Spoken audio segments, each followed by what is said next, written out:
Got me falling right back.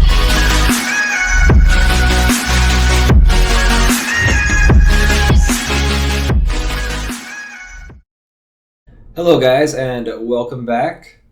Today, seeing as how the new set's releasing War of the Spark here in a couple days it looks like, the meta is going to change up a lot, and one of the stronger decks that's probably going to be around when this new set rolls out is, I imagine, the Izzet colors, because of some pretty strong cards that are releasing for Izzet colors. So I was like, you know what, I want to have one last go around with the Izzet deck that used to be popular. This is my own variation of it, of course, before it's null and void and not competitive anymore. So this is my list for Izzet. It's a little different than the standard list. It's kind of counter heavy, but I'll run into it. So we run 4 ops, 4 chart of courses, 3 negates. We run Adeliz, the Cinder Wind. We run 2 of these. We run 4 Enigma Drakes, 4 Wee Dragonauts, 3 Sinister Sabotages, 4 Ionizes, 4 Crackling Drakes, a couple Chemisters Insights, and 2 Niv-Mizzet Paruns. Now, how this deck differs from the normal list is we run the Adeliz along with the Wee Dragonauts and with Niv. Now, the reason that we run that is because between these 2 cards, Wee Dragonauts and Adeliz, allows us to be a little bit quicker than a standard Izzet deck when we need to be. So if we come up against a really aggressive deck that we know is not going to be running counter spells or any heavy creatures, then we can go kind of quick in the early game. So without further ado, I'll get into it and I'll let you watch me play a few games. Hope you guys enjoy.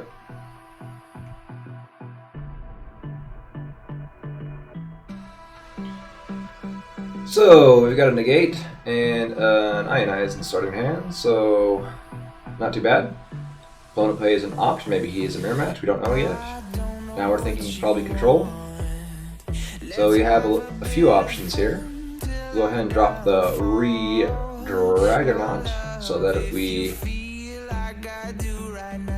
So we're going to go ahead and load up on those guys, so that we can play our other guy that boosts them. Opponent doing a whole lot of filtering and not much else. So at this point we are figuring he is probably a Teferi deck or some other sort of control deck. Running the untap all lands card. Sorry, I'm horrible with card names right now. It's late at night for me.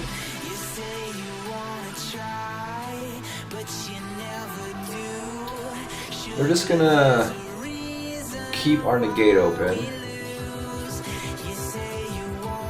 We don't care if he draws cards, we're waiting to see what he wants to play with those cards, so. That is a valuable negate target, so we will definitely use a negate. So, seeing how this guy is control, that's why we're not overextending onto the board. Pretty much anytime he wants to draw a card, we're going to allow him to do so. We're not too worried about that. We're more worried about clearing out his win conditions. So Niv-Mizzet on curve is pretty good against control. We do miss out on countering his enchantment, unfortunately. But we have massive card advantage, and another Niv-Mizzet is a very valuable draw.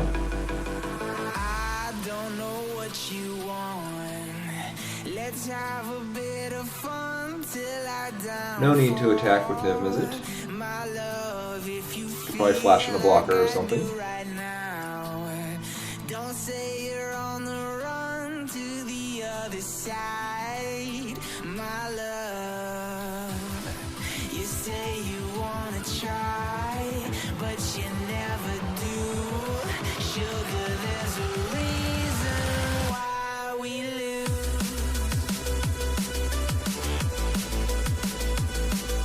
So now we're going to start pinging his tokens rather than face.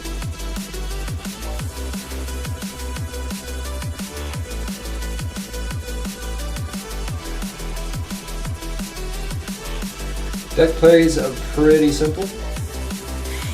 You just want to get 1 or 2 threats down and then kind of pull the counters to keep them alive and draw cards and burst them when you have the opportunity to.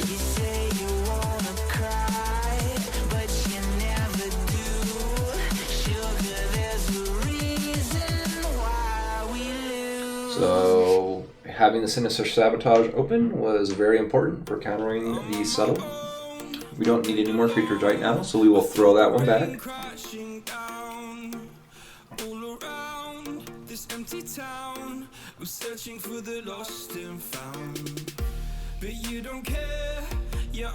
And we could have cleared the game out right here. We do have an Ionize in hand. We could have attacked with all 3 and just won the game.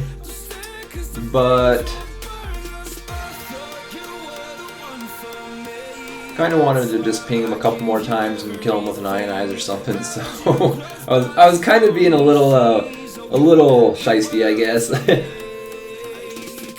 A little greedy. I wanted to win a different way.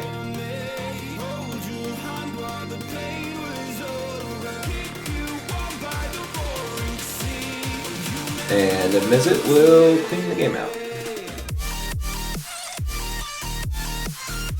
So we take that one and on to the next.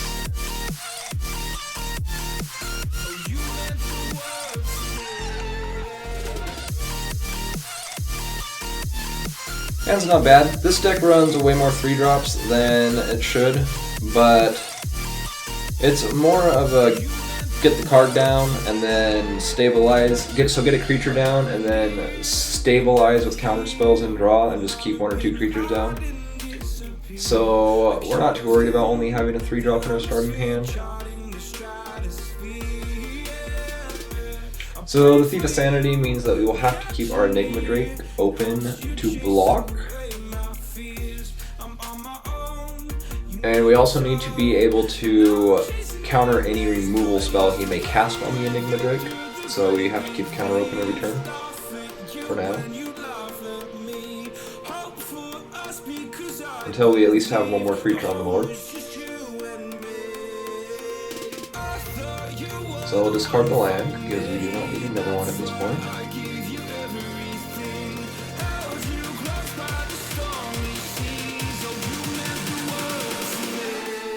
So this guy is playing some sort of spirit deck, it looks like. Kind of cool. We are in casual, so I kind of enjoy casual sometimes. When I'm grinding the ladder, I've got, you know, pretty much three different decks that I play on the ladder that are all above, you know, 65, 70% win percentage. So that's why I play those. But whenever I want to kind of see some new stuff and just see different ideas other people have come up with, I like hopping into casual. Because, you know, just, you see a lot more. And the games seem to be a lot funner, for me at least, 90% of the time.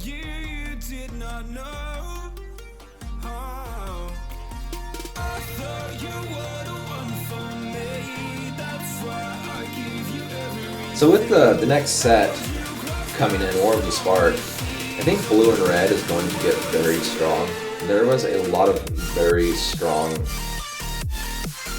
damage cards for them. So that's kind of why I'm playing this. I just wanted to be able to kind of give this deck one last hurrah before it's not any good anymore, or before it's just inferior to the new version of it. Because I'm sure once these new cards come out, this is going to look completely different. Probably the first deck I'm going to work on once the new set releases, so probably the first one I'll make a video about. I will be getting most of the cards that I need day 1 or day 2 of the new set releasing, so I'll be able to do a lot of theory crafting and a lot of deck building. I'm not as fortunate as some of the other YouTubers who get to play with the cards early, because I'm not that popular right now, but nonetheless, I will have fun experimenting with the cards. So on this deck, it's going to be a lot of the same thing. You're generally going to see 3 drops in your starting hand. It's nothing to worry about. Like I said, once you can get a creature down and stabilize with that creature, any aggro decks generally can't get past the 4 health of things, or it's difficult for them to get past it. So you'll see us up against a mono red list here, running some interesting choices. Fanatical Firebrand is normal, but the other guy I'm not 100% sure about, but we'll see how that goes.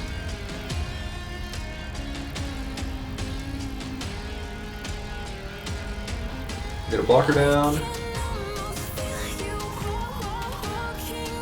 So there's 1 resource used on the blocker and 2 resources used on the blocker. Win-win for us. Next turn we have a blocker that draws us a card, so we generate card advantage and also minus card advantage for our opponent. With everything in his deck so far being 1 power creatures, we're not too worried about losing the game at this point.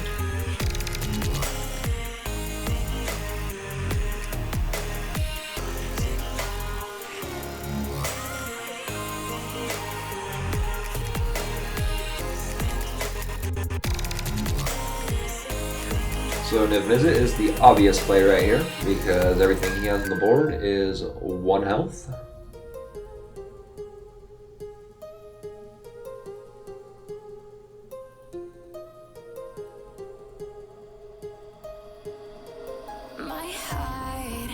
We're not going to block with Niv-Mizzet because he might have a shock or something in hand. We don't want our Niv to die.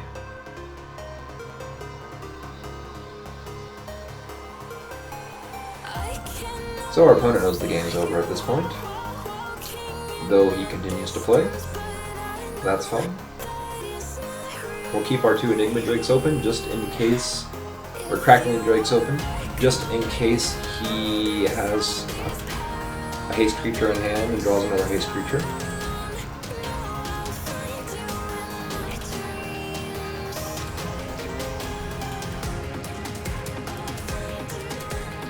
We'll save the op for his turn so he can ping whenever he plays. That's a valuable negate target. And we get the concede.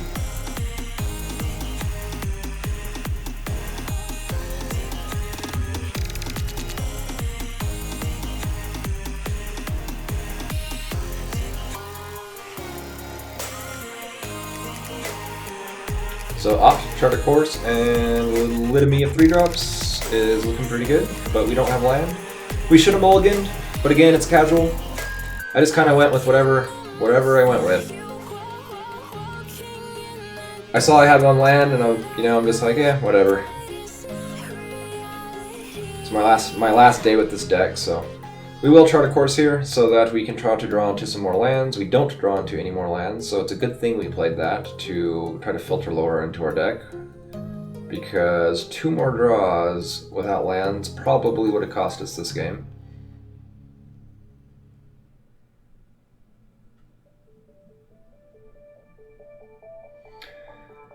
So it's pretty apparent here we are up against a mono white life gain deck. So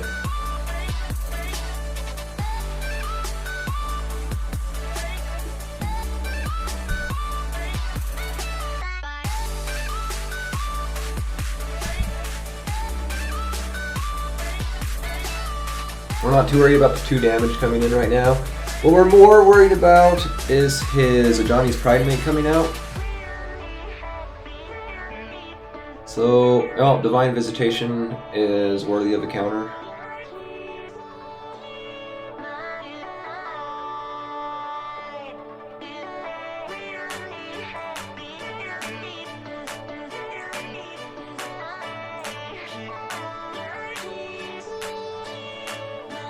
So we were debating on playing the Crackling Drake, although Chart a Course with keeping a counter open I felt was more important for that play.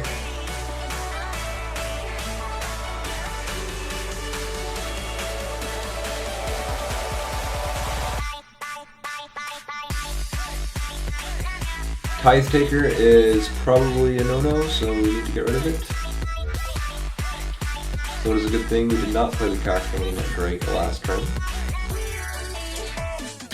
Him attacking without playing an Ajani Pridemate while we were tapped out tells me he didn't have it in hand at the time, so I felt safe to drop a creature with it. But then I get punished for it, and he plays the Ajani Pridemate. So sometimes you just can't win.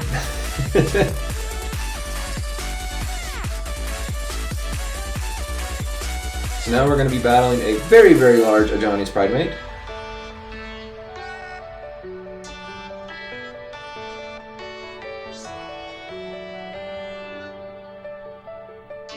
We will trade the Crackling Drake for it in a heartbeat if offered.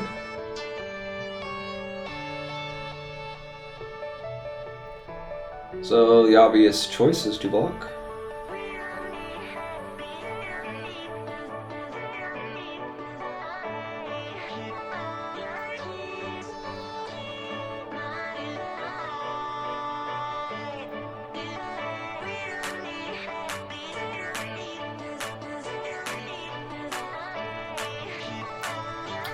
We lose our Crackling Drake, and his Ionize Pridemate gets bigger. His flying cat.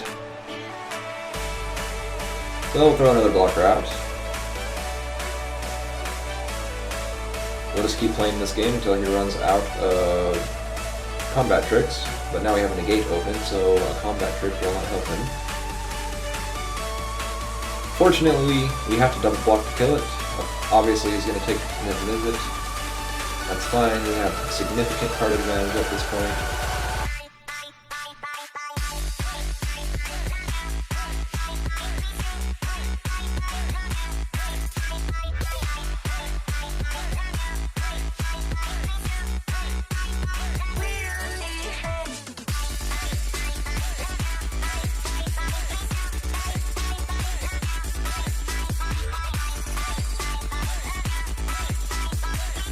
Thanks for watching, everyone. I really do appreciate it. Until next time, enjoy life.